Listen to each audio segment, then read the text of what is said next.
পাল্টাপাল্টি হামলায় এবার মোসাদের কলিজায় যেন আঘাত হানল ইরান। দীর্ঘদিন ধরে যার দেয়াল ছিল অজে অন্ধকারে ঢাকা, সেই মোসাদের কন্ট্রোল রুমেও এবার ক্ষেপণাস্ত্র ইরানের পাল্টা আঘাত। রাতের গভীরে যেখানে গোপন নকশা আর পাকানো হতো পরিকল্পনার জটলা, সেখানে আছড়ে পড়ল ইরানের ক্ষেপণাস্ত্র।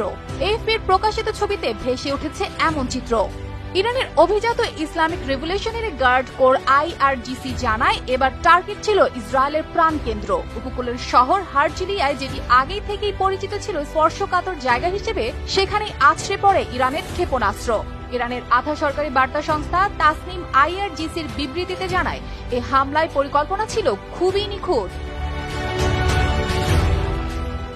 এদিকে ইসরায়েলি গণমাধ্যমও স্বীকার করেছে, হারজিলিয়ায় এই হামলায় কেঁপে ওঠে সেই সুরক্ষিত এলাকা, যেখান থেকে সাধারণত বহু গোপন অভিযান পরিকল্পনা করা হয়। সেনা ও গোয়েন্দা কর্মকর্তারা মুহূর্তেই চাপে পড়েছে। বর্তমানে আতঙ্ক আর অজানা শঙ্কার ছায়া যেন ঘিরে ধরেছে পুরো শহরকে।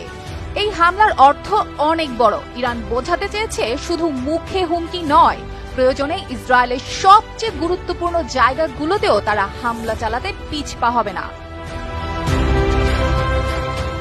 অর্পিতা জাহান, RTV।